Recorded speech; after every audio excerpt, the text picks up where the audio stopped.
Onlar ki Kərbəladan istəyirlər qəydələr. Onlar ki istəyirlər Ərbəyində gedələr. Onlar ki istəyir Kərbəladan çıxmağa, xuruc az Kərbəlaya sözləri ola. Bəzən mənə deyərlər fulani, bizə bir iki beyt şeir deyilən, məsələn Kərbəladan ayrılanda deyək. Kərbəlada ki elə hər yerə baxırsan rozədir. Amma ayrılmağına xanım Zeynəbin bu sözün eləyə bil söz əzbərdir. Elə ki istədi ayrıla. Baxdı. O qanlı çölə. Bunu da məktəbdə fişəm oxumamışam. Yetti sənin cəfələrin itmamə Kərbəlayım. Saxla Hüseyni, mən gediyəm Şamə Kərbəlayım. 10 gün bizi bu çöldə qonaq saxlayamadı.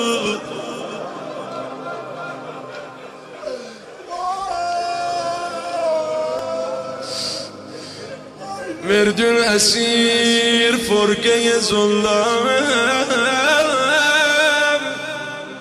Kərbəlayım.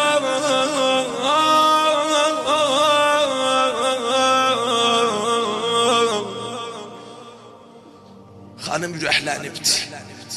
Səndə mübarək olmadı heç Qasimin toyu. Şeydi əruz çünki siyah camı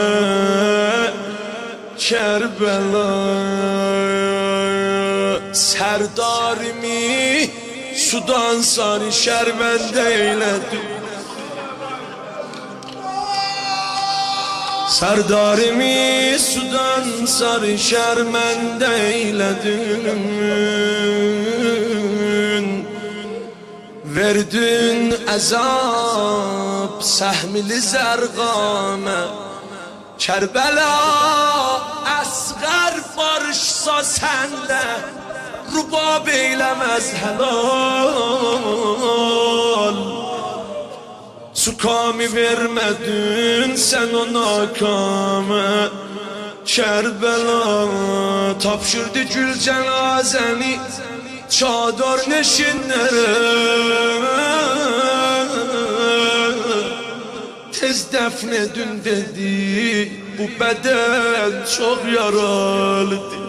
Leysüzdə dehatilər gəldilər, İmam Hüseyin ağa Niyaqıda Bəni Əsəd gəldi. Əli dəfn elədi, yoxsa qalımışdı bədən.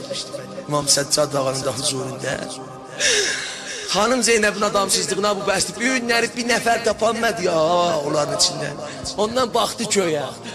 Ey asimanidəm, sana gəlməz sitarələr.